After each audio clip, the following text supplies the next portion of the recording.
The fluorescent lights flickered to life, casting a harsh glow across the worn linoleum floor.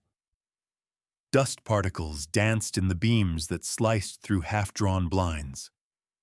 Michael Carter stood motionless by the light switch, his pale fingers lingering against the plastic as his eyes adjusted to the brightness.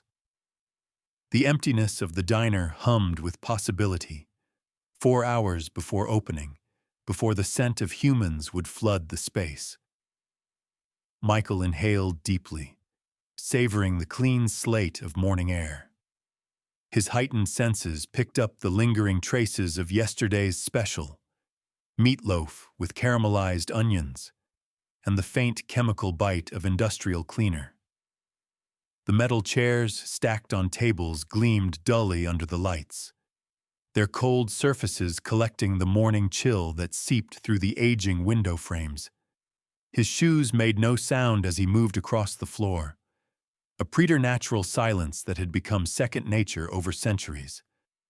The refrigerator in the kitchen hummed at a frequency that would irritate human ears, but simply registered as background noise to Michael. He paused at the counter, running his hand over the smooth surface, feeling every microscopic imperfection beneath his fingertips.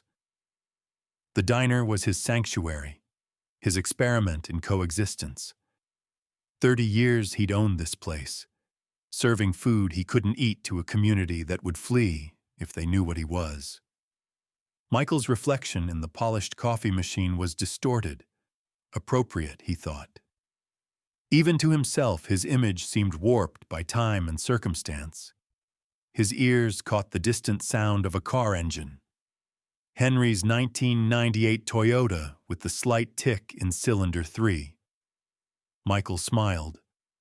Henry was early again, dedicated despite his 63 years and arthritic knees. The human scent would soon fill the space. Coffee, arthritis cream, and the warm copper undertone of blood that Michael had trained himself to ignore.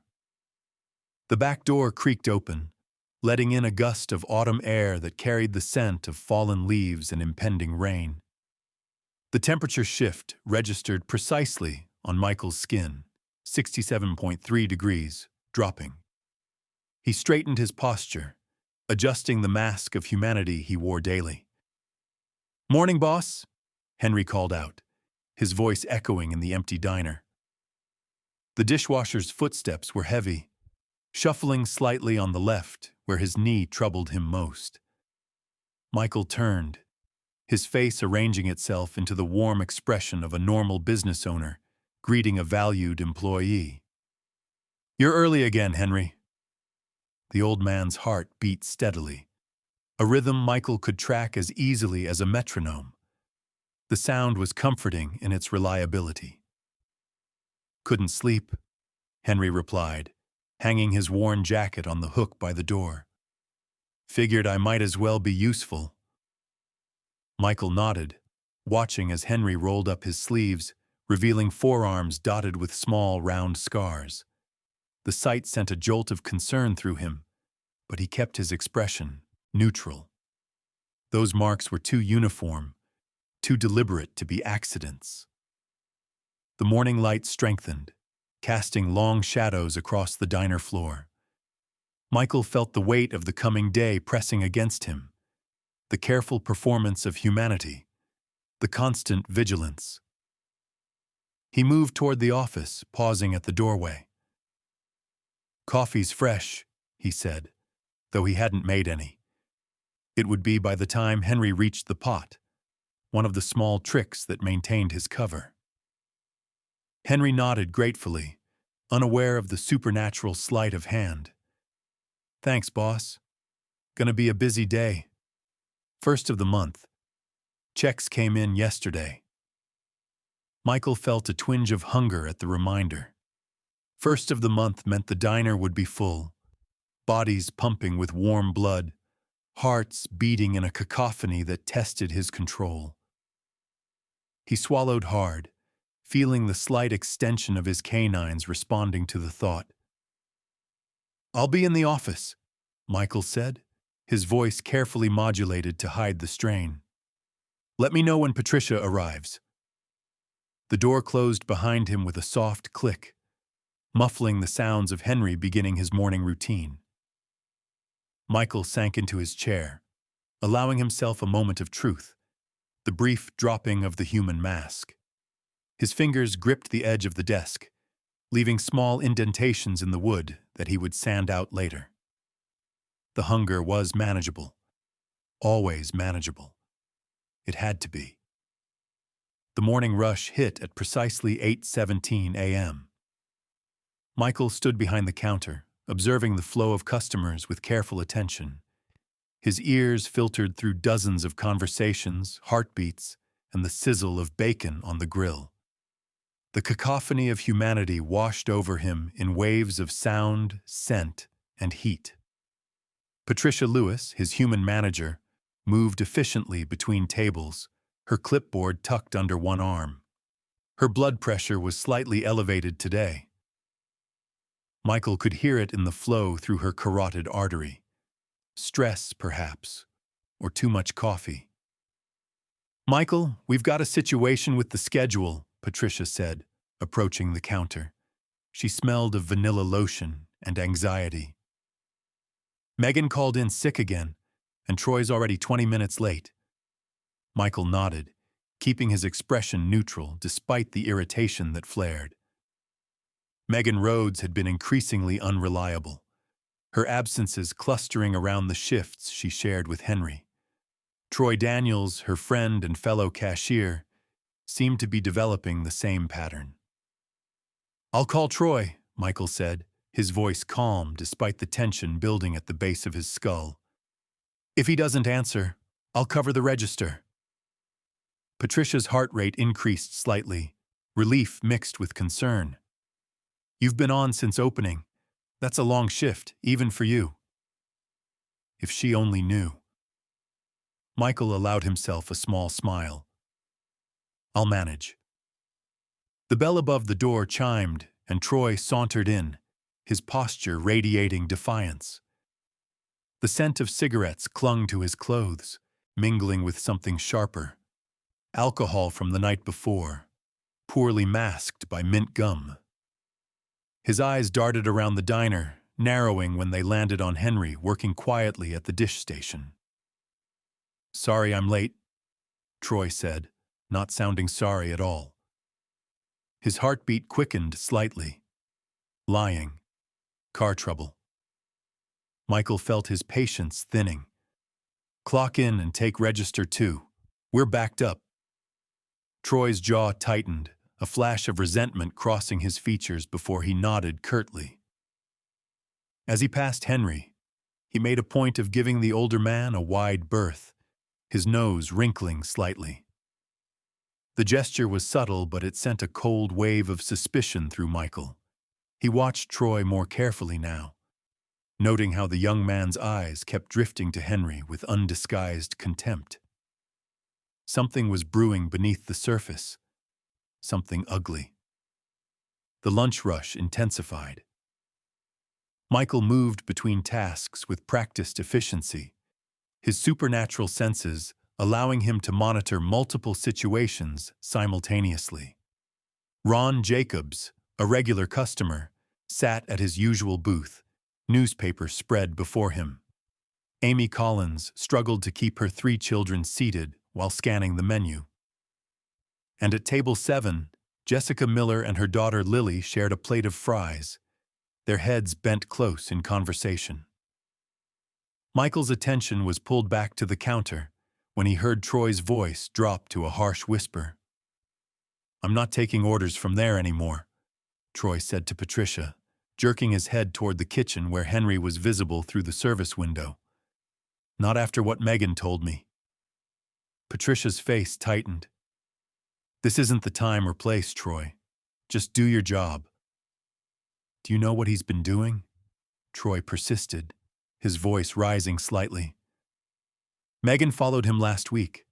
The old man's involved with those bloodsuckers from the east side." Michael froze, his hand halfway to the coffee pot. The slur hit him like a physical blow, but it was the implication about Henry that truly alarmed him. He focused his hearing, filtering out the clatter of dishes and murmur of conversations.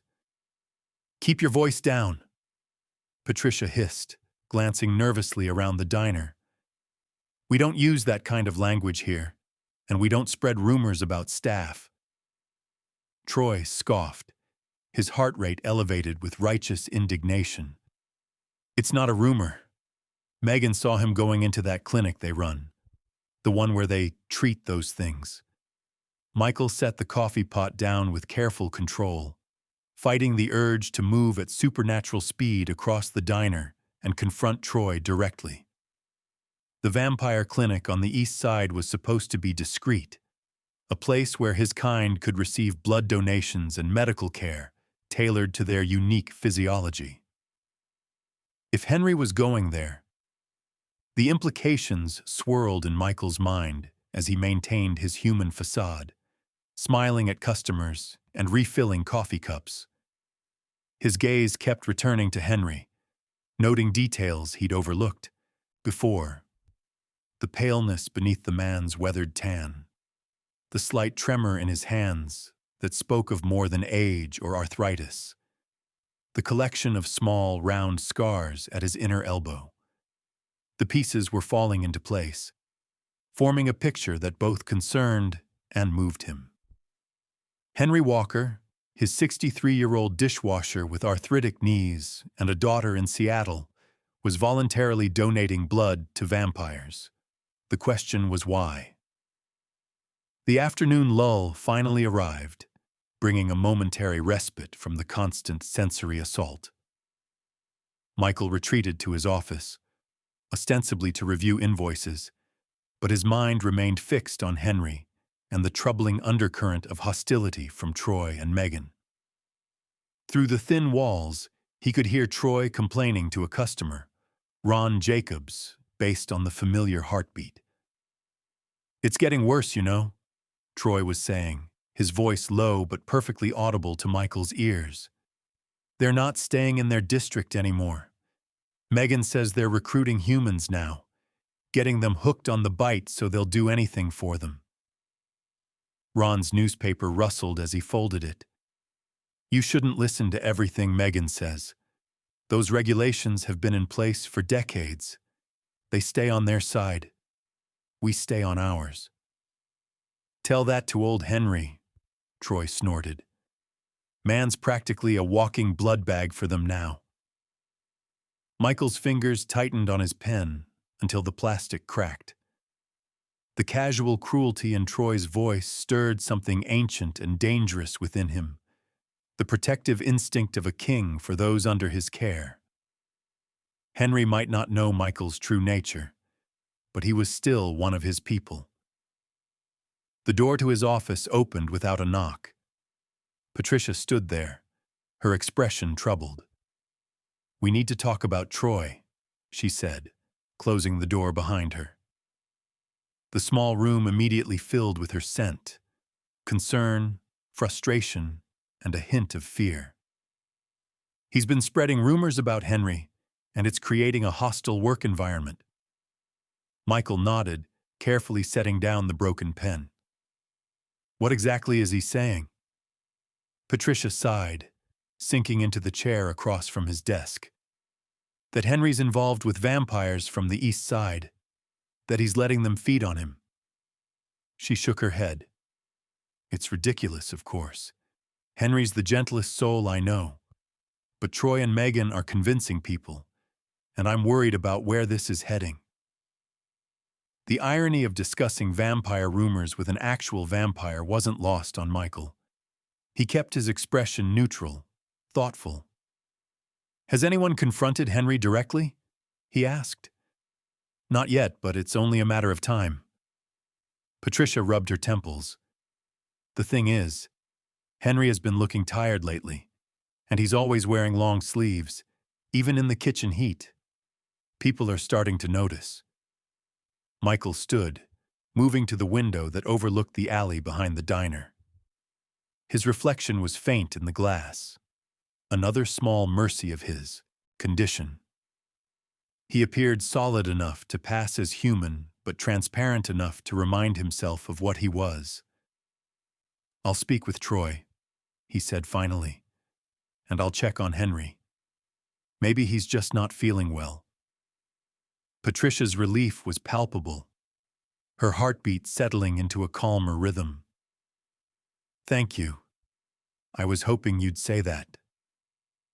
After she left, Michael remained at the window, watching as the afternoon shadows lengthened across the alley. His mind worked through possibilities, contingencies. If Henry was indeed donating blood to vampires, he was putting himself at risk, not just physically, but socially. The tensions between humans and vampires had eased over the decades, but prejudice ran deep on both sides. The sound of the back door opening drew his attention. Henry stepped outside, pulling his phone from his pocket. Michael focused his hearing, easily picking up both sides of the conversation despite the distance. "Sarah, honey, I'm fine," Henry was saying, his voice weary but warm. "The doctor said I just need to take it easy for a while." "No, don't come down from Seattle. I'm managing just fine. The extra money is helping with your student loans, isn't it? That's all that matters to me." Michael's suspicions deepened. Extra money. The vampire clinic paid well for donations, especially from rare blood types or regular donors. Was Henry risking his health for money to support his daughter? "I'll call you tomorrow," Henry continued. "Love you too, sweetheart." The call ended, and Henry leaned heavily against the wall, his exhaustion evident in the slump of his shoulders. Michael watched as the older man rolled up his sleeve, examining a fresh bandage at his inner elbow. The gesture confirmed everything. A surge of protective anger rose in Michael's chest. The clinic was supposed to screen donors carefully, to ensure they weren't taking too much. Henry clearly wasn't being monitored properly. Or worse, he was hiding his donation frequency from the staff. The back door opened again, and Troy stepped out, lighting a cigarette. Henry quickly rolled his sleeve down, but not before Troy spotted the bandage. "Feeding the leeches again, old man." Troy's voice dripped with disgust. "How much do they pay you to be their lunch?" Henry straightened, his expression hardening. "You don't know what you're talking about, Troy." "I know exactly what I'm talking about." Troy blew smoke in Henry's direction. "Megan saw you at that clinic. You're a traitor to your own kind, you know that? Helping those things survive when they should be extinct." Michael felt his control slipping, the predator within him responding to the threat against one of his own. His vision sharpened, the world taking on the reddish tinge that preceded a hunting state. He forced himself to remain still, to listen. Henry didn't back down. "Those things are children, Troy. Orphaned vampire children who need blood to survive. They can't hunt. They can't feed themselves, and most humans won't go near them because of ignorant hatred like yours." The revelation hit Michael like a physical blow. Vampire children, the most vulnerable of their kind, often abandoned after their turning, unable to survive in either world. He hadn't known the clinic was caring for orphans. Troy's face contorted with revulsion. "You're sick. You know that. They're not children. They're monsters. Always will be." "The only monster I see right now is wearing a Carter's DINER uniform and blowing smoke in my face," Henry replied, his voice steady despite his elevated heart rate. "Now get back to work before I report you for harassment." Troy's anger flared, his body tensing as if preparing to strike. Michael moved then, supernatural speed carrying him from the office to the back door in less than a heartbeat. He pushed it open just as Troy took a step toward Henry. "Is there a problem?" Michael asked, his voice deceptively calm despite the rage building within him. Troy startled, taking a step back. "No, boss. Just having a smoke break." "Your break ended 3 minutes ago," Michael said coldly. "Inside. Now." With a final glare at Henry, Troy stubbed out his cigarette and slunk back into the diner. The door swung shut behind him, leaving Michael and Henry alone in the alley. Henry's heartbeat was still elevated, his scent tinged with adrenaline and fatigue. Up close, the signs of excessive blood donation were even more apparent. The pallor beneath his tan, the slight tremor in his hands, the dark circles under his eyes. "You should have told me you were having financial difficulties," Michael said quietly, careful to maintain his human persona despite his churning emotions. Henry looked away, embarrassment coloring his scent. "It's not about the money. Not entirely." "Then what is it about?" The older man sighed, seeming to deflate before Michael's eyes. "You wouldn't understand." "Try me," Michael said, gentler now. Henry was silent for a long moment, his gaze fixed on the distance. When he finally spoke, his voice was thick with emotion. "They're just kids, Michael. Kids who never asked to be what they are. The youngest one there, Ellie, she's only 8. Been 8 for 20 years, according to the staff. Her parents abandoned her after she was turned. She was starving herself because she couldn't bear to drink from the blood bags." His eyes glistened with unshed tears. "But she'll drink from me. Says it doesn't feel like hurting someone when it's given freely." Michael felt something crack within him, a fissure in the careful wall he'd built between his two lives. The thought of a vampire child starving herself out of guilt struck too close to his own struggles, his own centuries of searching for a way to exist without causing harm. "How many children are at this clinic?" he asked, his voice carefully controlled. 12 now," Henry replied. "Some are teenagers, but most are under 10, stuck that way forever." He shook his head. "The clinic tries to find them vampire guardians, but there's a lot of prejudice on both sides. Most adult vampires don't want the responsibility." Michael knew this reality all too well. Vampire society was complex, ancient, and often cruel to its weakest members. As king, he'd tried to implement protections for the turned young, but old prejudices died hard, even among the undead. "And how often are you donating?" Michael asked, though he suspected the answer. Henry had the grace to look sheepish. "Twice a week. The clinic says once a month is the safe limit, but the children need more," Michael finished for him. The pieces aligned with terrible clarity. Henry was slowly killing himself to keep these abandoned children alive. "I can't let them starve," Henry said simply. "Not when I have something they need." Michael was about to respond when a crash came from inside the diner, followed by raised voices. His supernatural hearing picked up Troy's angry tone, Patricia's attempt to defuse the situation, and the racing heartbeats of alarmed customers.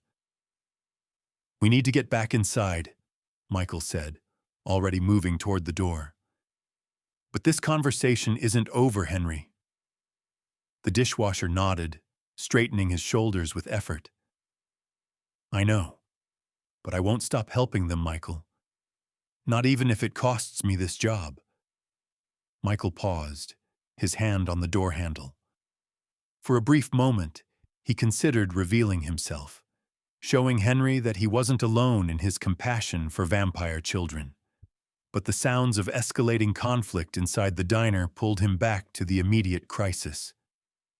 "It won't come to that," he promised, holding the door open for Henry. "Not while I'm—" The words died in his throat as they stepped back into the kitchen. Through the service window, he could see Troy standing on a chair, addressing the packed diner like a man possessed. "There are bloodsuckers among us," Troy was shouting, pointing dramatically at Henry. And there are humans helping them infiltrate our community. This man is feeding them, making them stronger so they can... Here, Michael finished, his voice barely audible as Troy's accusation thundered through the diner. The room froze in tableau, forks suspended midway to mouths, coffee cups hovering above saucers, all eyes fixed on Troy's theatrical stance atop the chair. Michael's gaze swept across the faces of his customers, reading their expressions with preternatural precision. Confusion, alarm, disgust, fear. The sense of adrenaline and sweat thickened the air. Patricia stepped forward, her professional smile strained. "Troy, get down from there immediately. This is completely inappropriate workplace behavior." Troy's face flushed red, but his eyes gleamed with righteous fervor. "You're all in danger. This man..." He jabbed a finger toward Henry, who stood beside Michael, pale and swaying slightly. "Has been feeding them. I've seen him sneaking out back with blood bags." A murmur rippled through the diner. Michael felt Henry tense beside him. "That's enough." Michael moved forward, his voice measured but carrying an undercurrent that made several customers flinch. "Troy, my office, now." "You're protecting him." Troy's voice cracked. "Are you one of them too?" The accusation hung in the air like a blade. Michael felt the weight of every gaze, the sudden spike in heartbeats around him. He'd spent decades perfecting his human facade, the carefully maintained body temperature, the subtle makeup to give his skin natural coloration, the contacts that hid his true eyes. One slip now could destroy everything.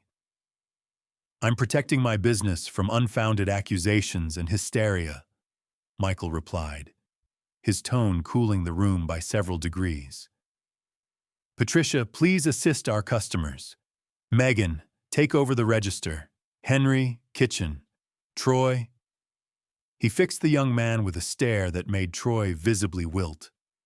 "Office, now." As the staff dispersed, Michael noticed Megan's smirk as she brushed past Troy. Something in that small gesture triggered his suspicion. This wasn't just Troy acting alone. In his office, Troy paced like a caged animal, the scent of fear and excitement rolling off him in waves. "Sit down," Michael said, closing the door with a soft click that somehow sounded final. "You don't understand what's happening," Troy blurted, remaining standing. "They're infiltrating everywhere. The blood shortages at the hospital? That's them. The missing pets? Them. Henry's been helping them." "Evidence," Michael interrupted, leaning against his desk. "Do you have any actual evidence for these serious accusations, or just what you think you've seen?" Troy's heartbeat stuttered. I saw him with blood bags, behind the diner." "Medical blood bags? The kind used in transfusions?" "Yes, exactly." Michael nodded slowly. "Henry has a rare blood condition. He receives regular transfusions and sometimes needs to self-administer. He has documentation." The lie flowed smoothly, practiced over centuries of necessity. Michael watched Troy's face, reading the momentary doubt before it hardened back into conviction. That's not it. He was giving them away. To them. "Them," Michael repeated. "And who exactly are they, Troy?" Troy's eyes darted to the window, then back. "Vampires," he whispered, as though the word itself might summon them. "They're real, and they're here in Riverbrook." Michael allowed himself a small, incredulous smile. "Vampires, in our small town." "You don't believe me," Troy's voice rose again. "Nobody does, but I've seen them. Megan has too." "Interesting. Megan shares these concerns?"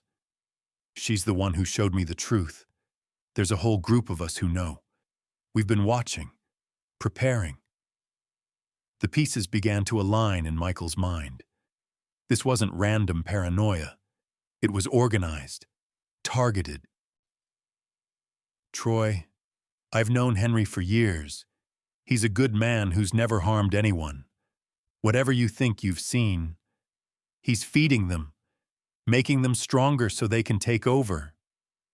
Michael sighed, projecting weariness rather than the growing anger he actually felt. I'm sending you home for the day, with pay, he added, seeing Troy's mouth open to protest. Tomorrow we'll discuss whether your future at Carter's Diner continues. I suggest you use this time to consider the seriousness of public accusations against a co-worker. You're making a mistake, Troy said, hand on the doorknob. They're monsters. And people who help monsters, they're worse. After Troy left, Michael remained in his office, listening to the gradually normalizing rhythm of the diner. Patricia had smoothed things over, offering free desserts to apologize for the unfortunate outburst from our new staff member. Customers were eating again, conversations resuming with the added spice of fresh gossip. But beneath the surface calm, Michael sensed a new current of unease.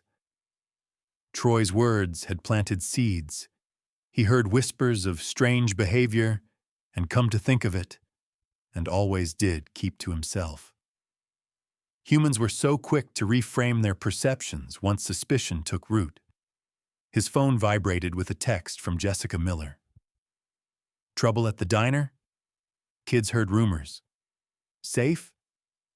Jessica was one of the few humans who knew what he was, a community member who helped coordinate safe houses for vampire children separated from their families. Michael texted back, "Contained for now. Increased security protocols. We'll update tonight." He slipped the phone into his pocket and stepped out into the diner, moving through the space with practiced ease, stopping at tables to check on meals, laughing at a regular's joke, projecting normalcy with every gesture.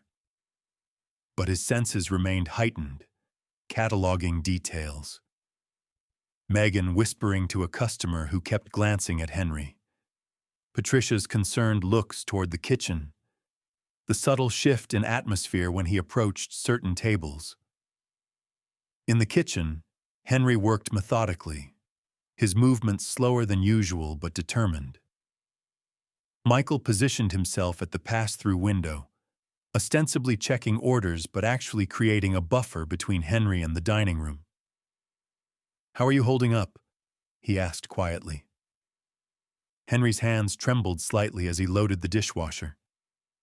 "Been better. Sorry about all this." "Not your fault," Michael said firmly. "But we need to talk about those children. Properly." Henry nodded, not meeting his eyes. "After closing, there's a place they stay. I should show you." The afternoon crawled by, the diner gradually emptying as the lunch rush faded. Michael noticed Megan texting constantly, her fingers flying across her phone screen whenever she thought no one was watching. Once he passed close enough to catch a glimpse. A group chat titled Guardians of Light. The name sent a chill through him. He'd encountered such groups before, humans who'd learned of vampire existence and appointed themselves humanity's protectors. They typically began with paranoia and ended with violence. At 3 o'clock, during the afternoon lull, Michael was wiping down tables when he heard Megan's voice from the storage room, pitched low but clear to his enhanced hearing. "It worked perfectly," she was saying. "Everyone saw Troy call him out. Now they'll be watching Henry." A pause as she listened to the response on her phone. "No, Carter defended him, just like you said he would. They're definitely connected. I don't know if he's one too, but he's protecting them." "Tomorrow night? That's fast. Okay, I'll get the proof you need. The old mill at midnight." Michael continued wiping tables, his movements unhurried while his mind raced. Tomorrow night. Whatever they were planning, he had less than 36 hours to counter it. When Megan emerged, he was across the diner, chatting with Ron Jacobs about fishing prospects on the river. She glanced his way, then quickly looked down at her order pad. "Patricia," Michael called casually. "I need to step out for about an hour. Personal errand. Can you handle things?" "Of course, Mr. Carter." Patricia nodded, though her eyes held questions. Michael drove his sleek black Audi toward the edge of town, then parked in the shadow of an abandoned warehouse and doubled back on foot, moving with supernatural speed through the trees that bordered the town. Within minutes, he was perched on the roof of the building opposite Carter's diner, watching. At 4:15, Megan's shift ended. She emerged, looking around furtively before heading not toward her apartment, but toward the community center. Michael followed, keeping to shadows, moving silently across rooftops when necessary. The community center was mostly empty this late in the afternoon. Megan entered through the side door and made her way to a meeting room in the back. Through the window, Michael could see 5 people already gathered there. Troy, 3 men he recognized as regular customers, and, his stomach tightened, Amy Collins, the single mother who often brought her 2 children to the diner.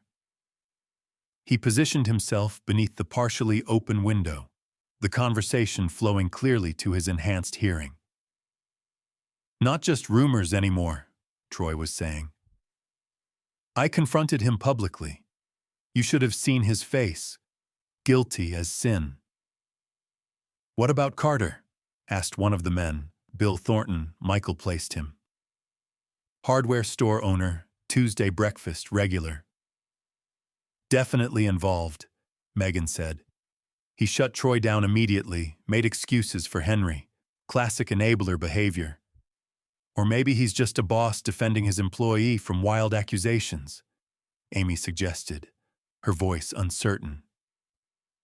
"Amy," Megan's tone softened with practiced concern. "Think about your children. How many times has Henry given them special treats? Paid special attention to them? They're targets." Michael's fingers dug into the brick wall, small pieces crumbling under his grip, using children as leverage, the oldest tactic to incite fear. "We need proof," Bill insisted. "Real proof, not just suspicions. If we're going to take action—" "That's what tomorrow night is for," Troy interrupted. "We follow Henry after his shift. He always goes to them on Thursdays. We document everything, then take it to Sheriff Davis." "And if the sheriff doesn't believe us?" asked another man. A heavy silence fell over the room. "Then we protect ourselves," Megan said finally, "like our ancestors had to." The meeting continued for another 30 minutes, with plans being refined. Michael committed every detail to memory. The meeting point, behind the pharmacy. The time, 10 p.m. after Henry's shift. The equipment they'd bring. Cameras, flashlights, and, his concern deepened, protection. Unspecified, but ominous. As the group dispersed, Michael retreated, processing what he'd learned. This wasn't random paranoia. It was an organized hunt. And Henry, weakened from blood loss and unaware of the danger, was walking directly into their trap. Back at the diner, the dinner rush was beginning. Michael slipped in through the back entrance, nodding to Henry, who was scrubbing pots with mechanical focus. "Everything okay, boss?" Henry asked, noticing Michael's intense expression. "Fine," Michael replied, forcing a smile. "Just handling some business. How are things here?" "Quiet. Patricia sent Troy's tables to Megan. Customers keep staring at me, though." Henry's voice was matter-of-fact, but Michael could hear the underlying strain. "People forget quickly," Michael assured him, though he knew it wasn't true. People remembered fear long after they forgot its source. We'll talk after closing. The evening progressed with surface normalcy. Michael moved through the diner, the perfect host, while his mind worked through contingencies. He needed evidence of the plot against Henry, needed to protect the vampire children, needed to maintain his own cover, all without revealing what he truly was. At 9:30, as the last customers were finishing their meals, Michael's phone buzzed with a text from Jessica. Lily saw men watching the house, moving the children tonight. Need help. Michael's jaw tightened. Jessica's daughter Lily had inherited her mother's awareness and compassion for vampires. If she'd noticed surveillance, the situation was escalating faster than he'd anticipated. He texted back, "Coming at closing, 10:30. Keep them inside until then." The diner finally emptied at 10:15. Patricia left first, then Megan, who lingered suspiciously before departing. Michael locked the front door and turned the sign to closed. "Henry," he called toward the kitchen, "time for that talk." Henry emerged, drying his hands on a towel. He looked exhausted, dark circles prominent under his eyes, his movements those of a much older man. "You need to show me where these children are," Michael said without preamble. "And you need to tell me everything about your arrangement with them." Henry sank into a booth, shoulders slumped. "It started about 6 months ago. I found one of them, a little girl, couldn't be more than 8, digging through our dumpster. She was looking for blood, animal blood from the meat deliveries." His voice caught. "She was so hungry, Michael. Her eyes, they were desperate." Michael sat across from him, listening intently. "I gave her some of my blood that night. Just a little. She told me there were others, children whose parents had been taken by hunters or who'd been separated during raids. They were hiding in the old Carson property on the edge of town." "How many?" Michael asked. "7 now. The youngest is 4. Henry's eyes glistened. "They call themselves the Lost Ones. They try to hunt animals, but they're too young, too weak. They were starving." Michael felt the weight of it settle in his chest. 7 vampire children, alone, hunted, in his territory. How had he missed this? "So you've been feeding them your blood?" Henry nodded. "Twice a week. Not much each time, but..." He gestured to his pallid complexion. "It adds up." "And now Troy and Megan have noticed," Michael said grimly.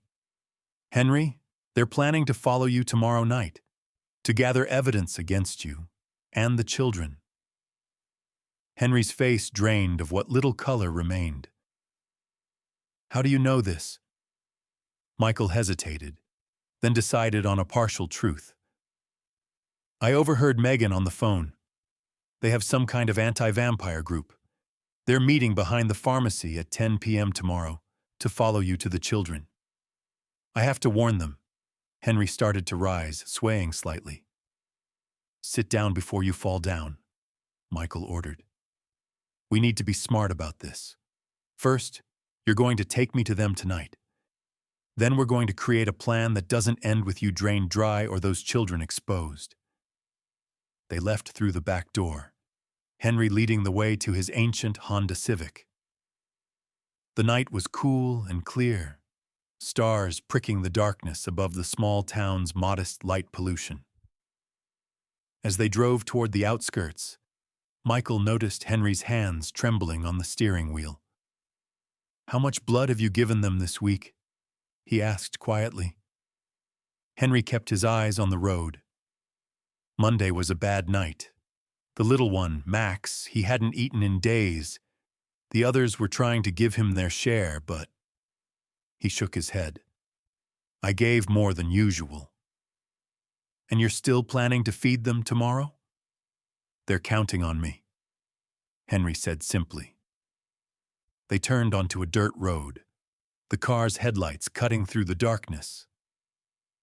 After half a mile, Henry pulled over beside what looked like impenetrable woods. "It's through here," he said. "About a quarter-mile in." They walked in silence, Henry stumbling occasionally on the uneven ground.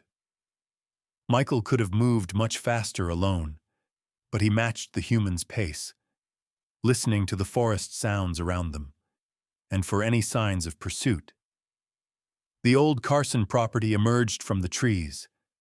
A dilapidated Victorian house, windows boarded, porch sagging, surrounded by overgrown gardens. To human eyes in the darkness, it would appear abandoned. But Michael's senses detected movement inside, the faint sounds of whispered voices, the distinctive scent of his own kind. Before they reached the porch, the front door cracked open. A girl of about 12 peered out, her eyes reflecting the moonlight with an unnatural gleam. "Henry?" she called softly, then tensed as she sensed Michael. "Who's with you?" "It's okay, Elise," Henry reassured her. "This is my boss, Michael. He wants to help." The girl's nostrils flared as she scented the air, her eyes widening as she processed what Michael was. She stepped back, pulling the door wider. "You can come in," she said, the formal invitation unnecessary for Michael, but revealing her proper vampire upbringing. Inside, the house was in better condition than the exterior suggested. The main room was clean, furnished with salvaged items, mismatched chairs, a worn sofa, battery-powered lanterns casting warm light. And the children, 7 of them, ages 4 to perhaps 14, all watching Michael with expressions ranging from fear to cautious hope. The oldest, a boy with serious eyes, stepped forward protectively. "Why did you bring him here, Henry?" "We agreed. No one else." "Things have changed, David," Henry said gently. "There's danger coming. Michael can help." Michael surveyed the children, noting their too thin frames, the unnatural pallor, the wariness in their ancient young eyes. These were the forgotten ones, the collateral damage in the eternal shadow war between vampires and hunters. "You're the vampire king," whispered the smallest child, a boy with tousled dark hair who must be Max. "I remember your picture." The other children stiffened, some backing away. The title, one Michael rarely used or acknowledged, carried weight, even among vampire children. "I'm Michael Carter," he said simply, crouching to the child's level. "And yes, this territory is under my protection, which means all of you are under my protection too. I'm sorry I didn't know about you sooner." "Are you going to take us away?" asked a girl of about 10, her voice trembling. "No," Michael said firmly. "But I am going to make sure you're safe. There are humans who know about you, or suspect. They're planning to follow Henry tomorrow night to find you." Gasps and frightened murmurs filled the room. David's face hardened. "We should run," he said. "Move deeper into the forest." "No." Michael shook his head. "Running marks you as prey. We're going to face this differently." He turned to Henry. "These children need proper nourishment. Not your blood. You're killing yourself, and it's not enough for them anyway." Henry looked away. "I know, but there's no other way." "There is," Michael said.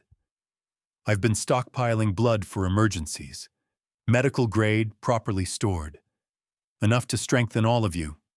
He addressed the children. "And I know others who can help. Vampires and human allies." "Like Jessica?" asked Elise. "She brings us clothes sometimes." Michael nodded, pieces connecting. Jessica had known about these children but kept them secret, likely at their request, respecting their fear of authority after whatever trauma had separated them from their families. "Jessica is helping us move tonight," he confirmed. "We need to get you somewhere safer before those hunters follow Henry tomorrow." "But where will we go?" David asked, skepticism heavy in his voice. Michael met his gaze steadily. "My home. I have a secure basement level designed for emergencies. You'll be safe there while I deal with this threat." The children exchanged looks, a silent communication passing between them. Finally, David nodded. "We trust Henry," he said. "If he trusts you, we'll go." "Good. Pack whatever you need. We leave in 15 minutes. As the children gathered their meager belongings, Michael drew Henry aside. "You need medical attention," he said bluntly. "You've lost too much blood." Henry waved this away. "I'll be fine. The children will need you healthy." Michael cut him off. "I'm taking you to the hospital after we get them settled." "And say what? That I've been voluntarily exsanguinating myself to feed vampire children?" Despite the gravity of the situation, Michael's lips twitched. "We'll think of something more believable. Now help the younger ones pack. We need to move quickly." As Henry moved away, Michael texted Jessica. "Found them, bringing to my place. Meet us there. Bring medical supplies for H." The response came immediately. "On my way. Lily spotted Troy and Megan driving past our house 10 minutes ago. Be careful." Michael's senses sharpened. If Troy and Megan were already watching Jessica's house, they might be watching the Carson property too. He moved to the window, scanning the darkness beyond. Nothing visible, but there, a faint heartbeat, too distant for human ears but clear to him. Someone was watching from the tree line. "Change of plans," he announced, turning back to the room. "We may have observers. Henry, take David and the 3 oldest children in your car. Drive directly to my house. The gate code is 1872. Jessica will meet you there." "What about the little ones?" Henry asked. "I'll take them through the forest. There's a path only I know." Michael looked at the 3 youngest children. Max, a girl who appeared about 6, and another boy of perhaps 7. "We'll be right behind you." Henry looked uncertain but nodded. "Be careful with them." After Henry left with the older children, Michael turned to the 3 remaining. "I can move very fast through the forest," he explained gently. "Faster than humans can see. I'm going to carry you one at a time to a safe place, then come back for the others. It might feel strange, but I won't drop you." Max stepped forward bravely. "I'll go first." Michael scooped the child into his arms. "Close your eyes and hold tight." He moved through the forest at supernatural speed, the world blurring around them as he followed paths no human could navigate in darkness. The child clung to him, face buried against his shoulder, small body trembling but trusting. 3 trips later, all the children were safely hidden in a cave Michael had prepared decades ago as an emergency shelter. It contained basic supplies, a hidden entrance, and most importantly, was unknown to anyone else in Riverbrook. "Wait here," he instructed them. "I need to see who's watching the house. I'll be back soon to take you to join the others." Moving silently through the trees, Michael circled back toward the Carson property. The heartbeat he'd detected earlier was still there, joined now by a second. He approached from downwind, using every skill honed over centuries of survival. Troy and Megan crouched in the underbrush, watching the now dark house through binoculars. A small camera on a tripod was set up beside them. "They were just here," Troy whispered. "The lights were on." "Maybe they're sleeping," Megan suggested. Vampires don't sleep at night, Troy said, with the confidence of the profoundly misinformed. That's when they hunt. Michael had to suppress a snort at this. The mythology humans created around his kind was sometimes amusing, sometimes dangerous, and right now, it was working in his favor. We should check the house, Megan said, rising slightly. No, Troy grabbed her arm. We wait for the others. Tomorrow night we follow Henry here, get everything on video, then bring the whole team. Michael had heard enough. Silently he retreated, returning to the cave where the children waited anxiously. Is it safe? The little girl asked.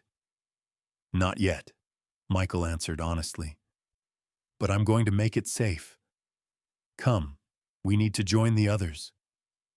At his house, a modernist structure set on 10 private acres outside town, Jessica was waiting with the other children, and Henry, who looked ready to collapse.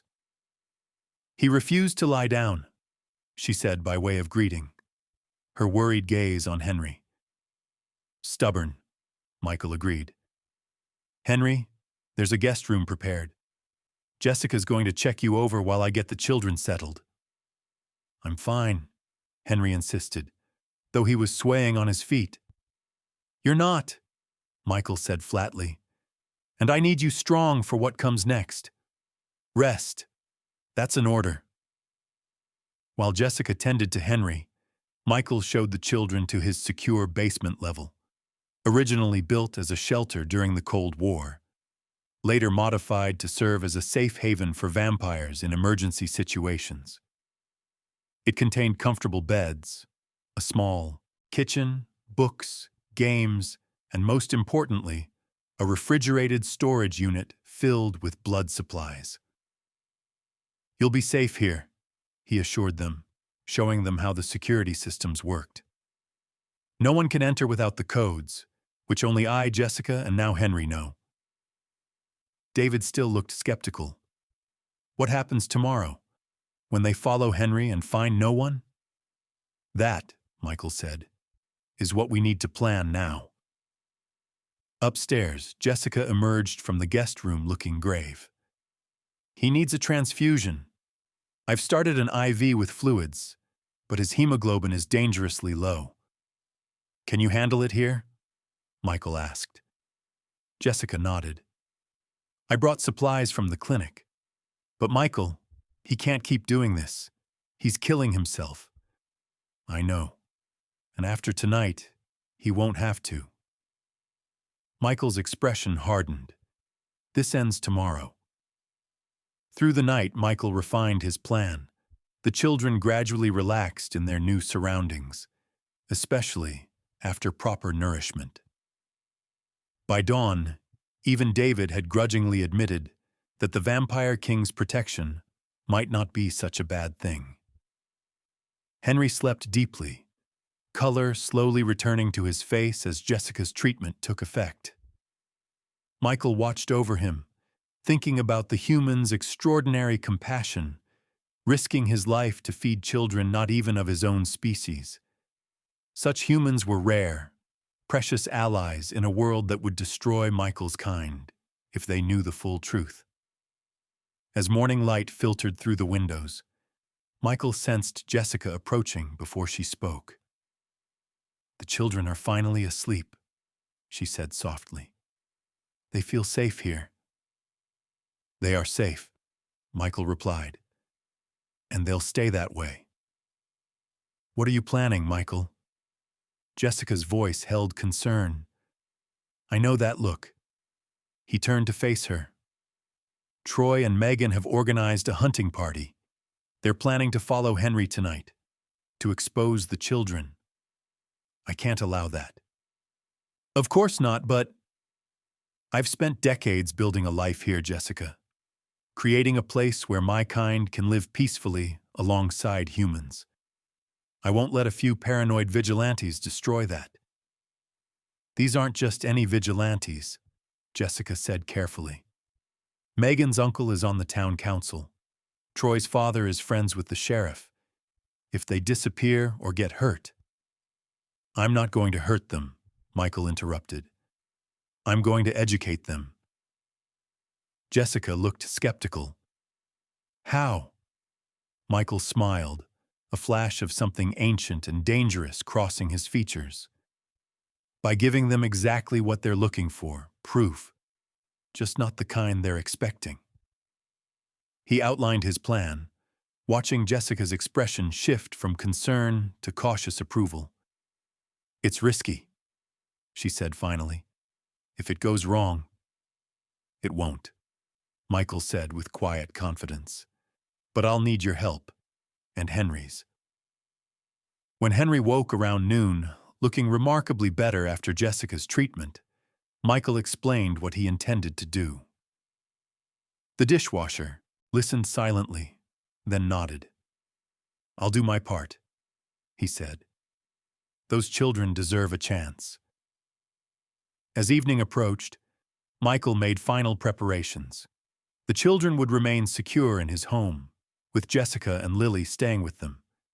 Henry would go to work as usual, finish his shift, and then the trap would be set. Michael drove Henry to the diner for his 4 p.m. shift, watching him walk through the back entrance with steady steps. Then he circled the block, parking where he could observe the pharmacy's rear lot, the hunter's meeting point. The afternoon passed with excruciating slowness. Michael used the time to make calls, activating a network of contacts, both vampire and human. By nightfall, everything was in place. At 9:45 p.m., vehicles began arriving behind the pharmacy. Michael counted 8 people, including Troy and Megan, all dressed in dark clothing, carrying backpacks and what appeared to be weapons, though whether actual vampire hunting equipment or merely theatrical props, he couldn't tell from this distance. His phone buzzed with a text from Henry. Leaving now. They're watching. Michael started his car and drove toward the old mill, the location he'd chosen for tonight's confrontation. It was isolated, historically significant to the town, and most importantly, on property he owned through a shell corporation. He arrived first, parking out of sight and moving to the position he'd prepared.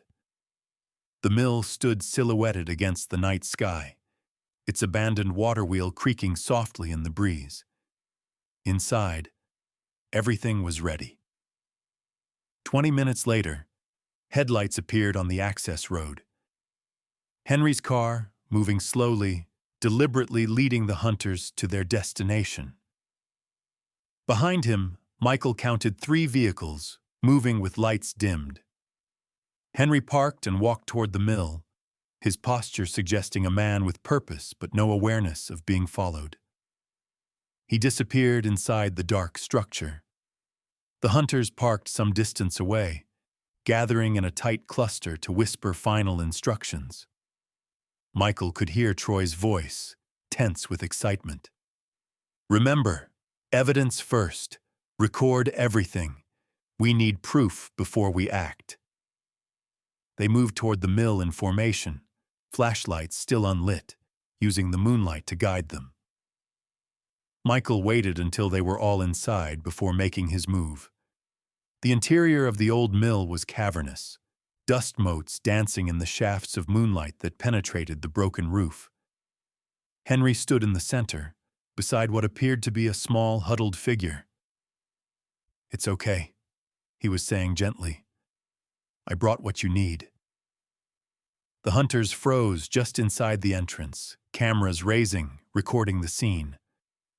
Troy gestured for 2 of them to circle around, creating a perimeter. "Now," Megan whispered, and flashlights blazed to life, illuminating Henry and the small figure, which was not, as they clearly expected, a vampire child, but a bundle of clothes arranged to look like one. Henry turned, shielding his eyes from the sudden light. "What? Who's there?" "Gotcha," Troy said triumphantly, stepping forward. "We've been watching you, Henry. We know what you've been doing." The other hunters spread out, flashlights sweeping the mill's interior. "Where are they?" one called. "The bloodsuckers?" "I don't know what you're talking about," Henry said, his confusion appearing genuine. "Don't play dumb," Megan snapped. "We know you've been feeding them, helping them hide among us." "Feeding who?" Henry asked. Troy strode forward, grabbing the bundle of clothes and holding it up. "What's this supposed to be?" Before Henry could answer, a low sound reverberated through the mill, somewhere between a growl and a whisper, seeming to come from everywhere at once. "What was that?" one of the hunters asked, voice rising with sudden fear. The sound came again, louder. The temperature in the mill seemed to drop several degrees. "You wanted proof." Michael's voice echoed from the shadows, distorted and inhuman. "You wanted to see the monsters." The hunters bunched together, flashlights swinging wildly, trying to locate the source of the voice. "Who's there?" Troy demanded, though his bravado was cracking. "You hunt what you do not understand," Michael continued, still unseen. "You threaten those under my protection." A sudden wind whipped through the mill, extinguishing half the flashlights. Several hunters cried out in alarm. "This is a trick," Megan insisted, though her voice trembled. "Henry's trying to scare us off." "Henry is not your enemy," Michael said, his voice now directly behind them, causing them to whirl around. But there was nothing there. "He has been protecting you, all of you, from the truth." "What truth?" Troy challenged. The remaining flashlights died simultaneously, plunging the mill into darkness broken only by thin shafts of moonlight. "That vampires are real," Michael said, his voice now normal, conversational, and coming from directly in front of them. A match flared, illuminating Michael's face from below, casting dramatic shadows that emphasized his now revealed vampire features. Eyes glowing with reflected light, elongated canines visible as he smiled. "And you," he continued softly, "have been dining in my establishment for years." The match went out. A hunter screamed. Chaos erupted as they stumbled over each other, trying to flee, but the mill doors had somehow closed, locked from the outside. "Please!" Michael's voice cut through the panic, now coming from the center of the room where a lantern suddenly illuminated him, standing beside Henry. "If I wanted to harm you, you would already be dead." The hunters froze, trapped between fear and disbelief. "This is what you wanted, isn't it?" Michael spread his hands.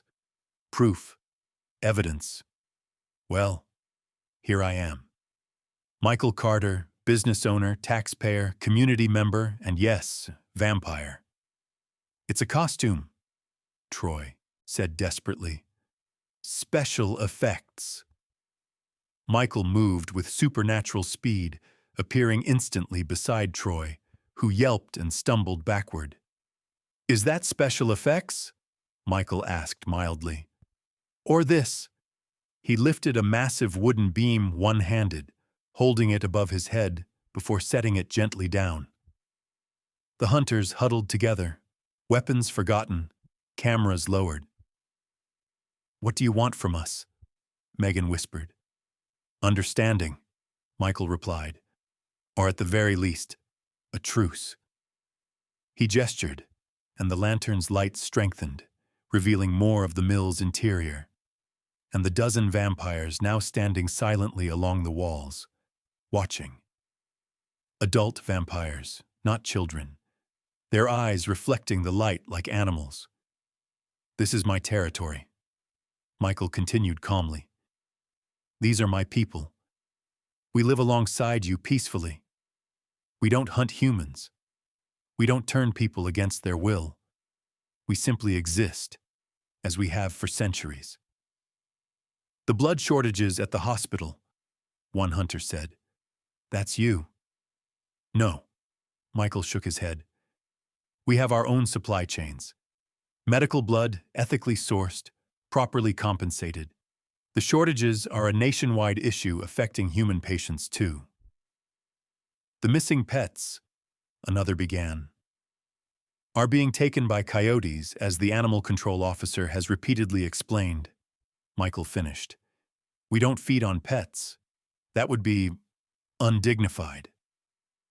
Despite the tension, Henry snorted softly at this. Why should we believe you? Troy demanded, finding a shred of courage. You're admitting you've been lying to everyone. I've been protecting everyone, Michael corrected, including you from your own ignorance.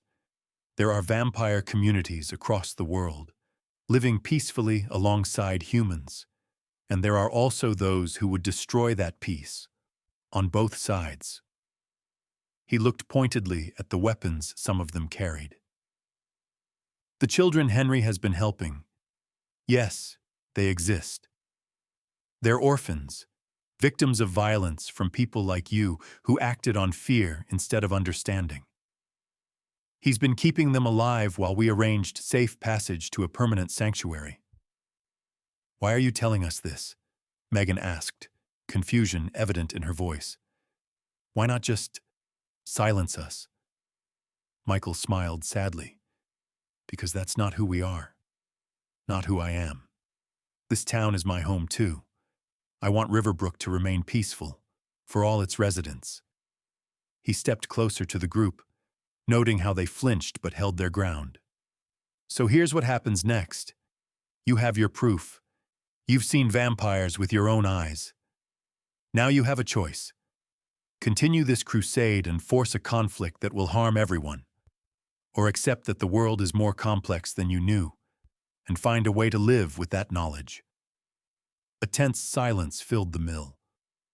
The hunters exchanged glances, unspoken communications passing between them. How do we know you won't just kill us once we leave? Troy asked. Because I could have done that already, Michael pointed out reasonably. Instead, I'm talking to you, trying to reach an understanding. And the children? Megan asked, her voice softer now. What happens to them? They'll be relocated somewhere safe, Michael said.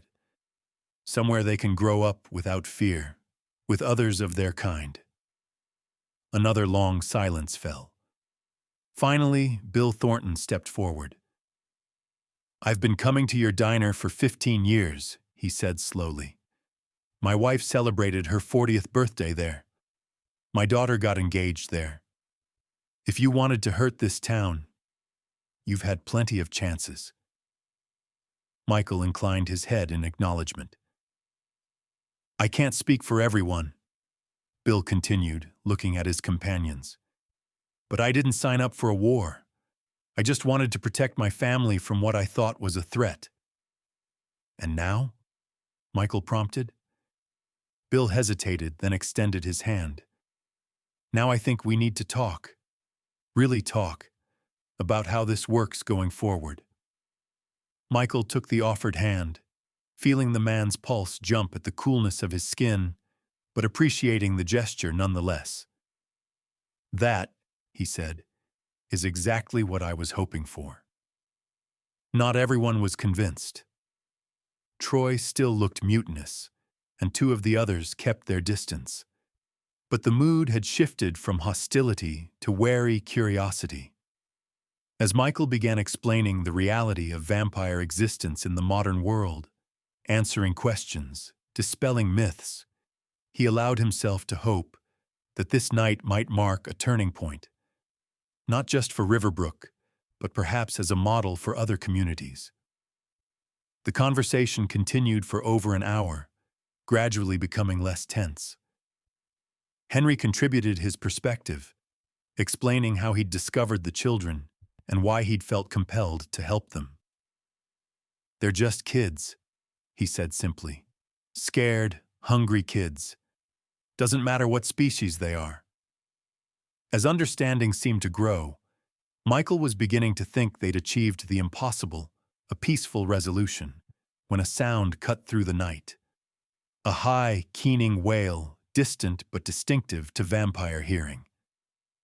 The vampires positioned around the mill stiffened, heads turning toward the sound. Michael felt his blood run cold. "What is it?" Henry asked, noting their reaction. Before Michael could answer, his phone vibrated. Jessica's name flashed on the screen, but when he answered, it was Lily's terrified voice that came through. "They found us. They broke through the gate. They have weapons. Mom told me to hide, but they're—" The connection cut off abruptly.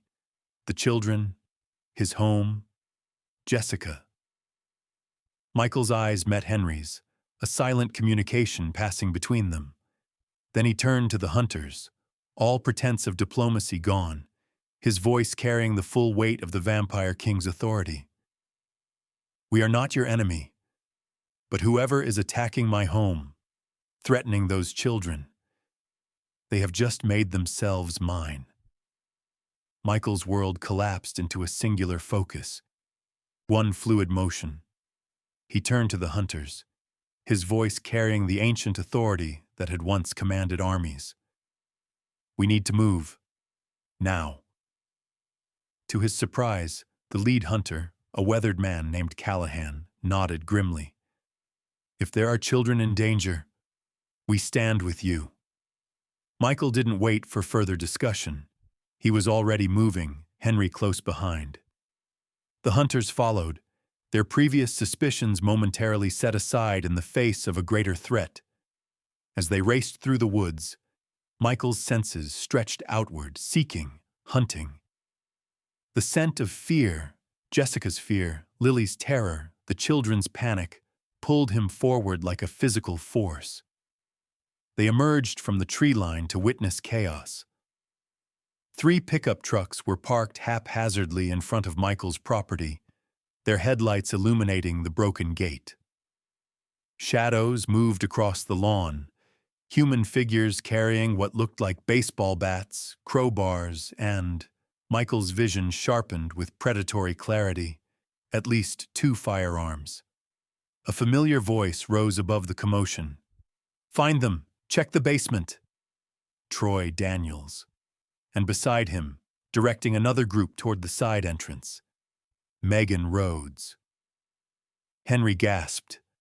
"Those bastards from the diner?" Michael didn't answer. His focus narrowed to a singular point as he caught sight of Jessica being roughly handled by 2 men near the front door. Blood trickled from her temple. The copper scent ignited something primal within him. "Callahan," Michael said, his voice unnaturally calm. "Your people take the ones with firearms. Henry and I will handle the rest." The hunter gave Michael an odd look, but nodded, signaling to his team. They moved with practiced efficiency, spreading out to flank the attackers. Michael turned to Henry. "Stay close. Find Lily and the children. Get them to safety." Then he was moving, faster than he should have allowed himself to move in front of humans. The distance between the tree line and the first attacker vanished in seconds. The man, a regular from the diner whose name Michael had never bothered to learn, barely had time to register surprise before Michael's hand closed around his throat, lifting him bodily and tossing him aside like a rag doll. The next 2 came at him together, baseball bats raised. Michael moved between them, his movements fluid and precise. He caught one bat mid-swing, wrenching it free with such force that its owner stumbled backward. The second swing he ducked under, sweeping the attacker's legs from beneath him. Gunshots cracked through the night. Michael's head snapped toward the sound, relief washing through him as he saw one of Callahan's hunters tackling the gunman to the ground. The bullet had gone wild, embedding itself in a tree. Michael continued his advance toward the house, toward Jessica. The 2 men holding her had noticed the commotion and were now dragging her backward, using her as a shield. One pressed a knife to her throat. "Stay back!" he shouted. Michael stopped, raising his hands slowly. Let her go, he said, his voice carrying an undercurrent that made both men shiver involuntarily. This doesn't need to escalate further. Screw you, the knife wielder spat. We know what you're hiding here. Freaks. Monsters. The only monsters I see are holding a knife to an innocent woman's throat, Michael replied evenly. A flicker of movement caught his eye. Henry had circled around and was now positioned behind the men, having approached through the side garden. Their eyes met briefly, an understanding passing between them. Michael took a deliberate step forward, drawing the men's attention fully to him. Last chance. Let her go. I said stay back. The knife pressed harder against Jessica's skin, drawing a thin line of blood. The scent hit Michael like a physical blow. His pupils dilated, a low growl building in his chest. Jessica's eyes widened, not in fear of the knife, but at what she saw in Michael's face. In that moment of distraction, Henry struck. He drove his shoulder into the back of the man without the knife, sending him sprawling forward. The knife wielder turned, startled, his grip on Jessica loosening just enough. Michael moved. One moment he stood 10 feet away. The next his hand was clamped around the wrist, holding the knife, bending it backward until the man screamed and the weapon fell to the grass. His other hand gripped the attacker's throat, lifting him until his feet dangled above the ground. Where are the children? Michael demanded, his voice barely human. The man choked, his face reddening. B basement. Daniels and Rhodes. Michael dropped him unceremoniously and turned to Jessica. Are you hurt? She touched the small cut on her neck, then shook her head. Lily, she was hiding in the pantry when they broke in. I don't know if they found her. Find Henry, Michael instructed. Stay with Callahan's people, they'll protect you.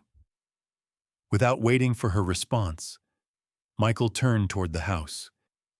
As he approached the front door, a crash from inside spurred him forward.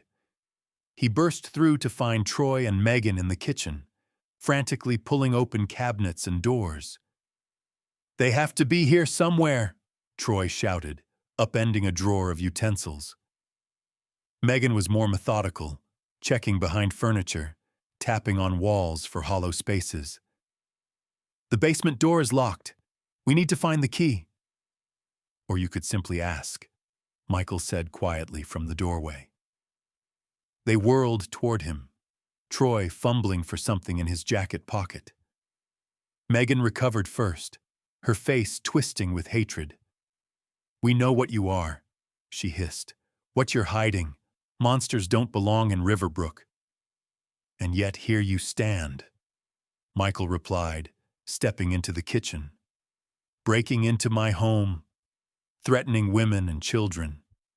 Who exactly is the monster in this scenario?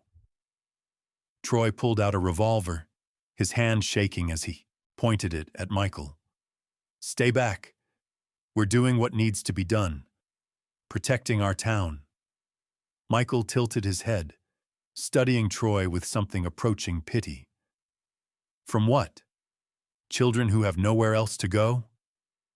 Don't try to make them sound innocent, Megan spat. We've seen what they can do, what they are. And what exactly do you think they are? Michael asked, taking another step forward despite the gun. Vampires, Troy said, the word hanging in the air between them.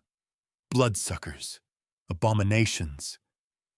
Michael smiled then, a slow, dangerous curve of his lips that revealed just the barest hint of lengthened canines. And if they were, what makes you think you're equipped to handle such creatures? Troy's hand trembled more violently, the gun wavering. Stay back. Michael took another step. You came into my home, threatened those under my protection. Another step. Did you really think there would be no consequences? Troy fired. The sound was deafening in the confined space of the kitchen. Megan screamed. Michael didn't flinch, didn't stagger, didn't fall. He looked down at his chest where the bullet had torn through his shirt, then back up at Troy's horrified face.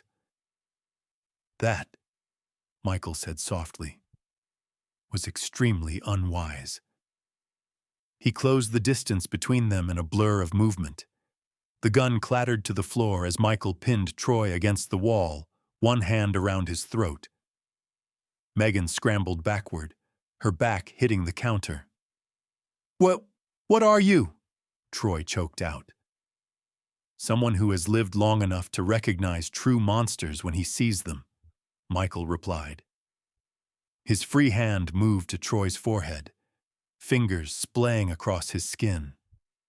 "Someone who knows your secrets, Troy Daniels. The money you've been skimming from the diner. The lies you've told. The real reason you want these children gone." Troy's eyes widened in terror. "How?" "Because I can smell the guilt on you," Michael said, leaning closer. "I can hear your heart racing with fear, not of vampires but of discovery. You and Megan have been stealing from Patricia for months. The missing inventory, the cash shortages. You needed a scapegoat." "That's ridiculous," Megan interjected, but her voice wavered. Michael didn't look at her, keeping his gaze fixed on Troy. "When Henry started working at the diner, you saw your opportunity. An outsider, someone different. Easy to blame, but then he started gaining acceptance. People liked him, trusted him." Michael's grip tightened slightly. "So you needed something bigger, a scandal, a monster in our midst." Troy's face had gone pale. "You can't prove any of that." "Can't I?" Michael released him suddenly, stepping back. "The police will find plenty when they search your homes. The cash, the ledgers you've been keeping, your fingerprints on the baseball bat you used to vandalize Henry's car." A noise from the hallway drew their attention. Henry stood there, Lily beside him, her eyes wide with fear and wonder. "The children are safe," Henry said. "Callahan and his people have rounded up the attackers outside." Michael nodded, turning back to Troy and Megan. "It's over. Whatever you thought you would accomplish tonight has failed." Megan's face contorted with desperate rage. "You're protecting them. Those things in your basement. We know what they are." "Do you?" Michael asked quietly. "Have you seen them? Spoken to them? Or are you simply afraid of what you don't understand?" Before either could answer, the sound of sirens cut through the night. Red and blue lights flashed through the windows as police cars pulled up outside. "That would be Chief Bennett," Michael said. "I believe he'll be very interested in what we've discovered tonight." The next hours passed in a blur of statements and evidence collection. Chief Bennett, a taciturn man who had always maintained a respectful distance from Michael, listened gravely as the events were recounted. The hunters, surprisingly, corroborated Michael's version of events, describing how they had been investigating rumors only to discover an armed mob attacking a private residence. Troy and Megan, along with their accomplices, were taken into custody. As dawn approached, Michael found himself sitting on his front porch steps, surveying the aftermath. The broken gate, the trampled garden, the lingering scent of fear and violence. Henry emerged from the house, 2 mugs of coffee in hand. He passed one to Michael before sitting beside him. "The children are finally asleep," Henry said. "Jessica and Lily, too. They're staying in the guest room." Michael nodded, sipping the coffee he didn't need but appreciated for its warmth. "Thank you for everything tonight." Henry was quiet for a moment. "They saw, you know, Jessica and Lily, what you did, what you are. I know. And Callahan's hunters, They suspect at the very least. Michael sighed. Some secrets can't remain hidden forever, especially in times of crisis. What happens now? Henry asked. Michael gazed out at the lightening sky, the first hints of sunrise coloring the horizon. Now we rebuild. We adapt. We continue. Henry nodded slowly. The children will stay here, Michael said firmly. This is their home now. Our home. They sat in companionable silence as the day brightened around them. Eventually, Henry spoke again. You know, when I first came to Riverbrook, I thought it was just another small town with small minds. Somewhere to hide while I figured out my next move. He glanced at Michael.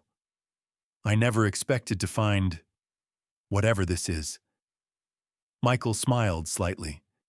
Family? Community? A vampire king masquerading as a diner owner? Henry laughed, the sound dispelling some of the night's lingering tension. All of the above, I guess.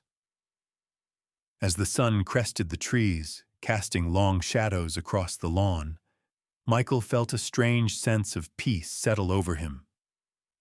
For centuries, he had hidden in plain sight, keeping his true nature concealed, maintaining a careful distance from those around him. But perhaps true safety wasn't found in isolation, but in connection, in trust.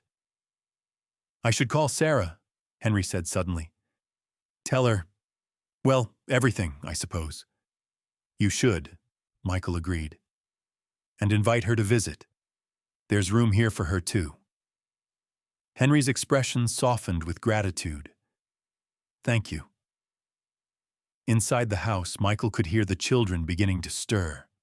Their whispered conversations, their cautious movements. No longer quite so afraid, but not yet fully at ease. It would take time. Healing always did. But they had time now. Time to build something new in Riverbrook.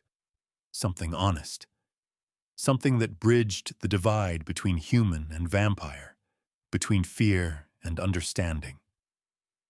As Henry went inside to make his call, Michael remained on the porch, watching as Riverbrook awakened to a new day.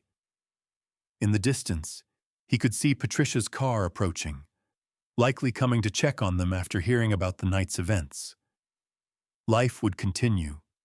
The diner would open. Customers would come and go. But nothing would be quite the same. And perhaps, Michael thought, that was exactly as it should be. He closed his eyes, breathing in the morning air, the scent of dew on grass, coffee from the kitchen, the lingering traces of humanity and vampire mingled together under his roof. For the first time in centuries, Michael Carter, vampire king of the Eastern Territories, owner of a small-town diner, protector of lost children, felt completely and utterly at home.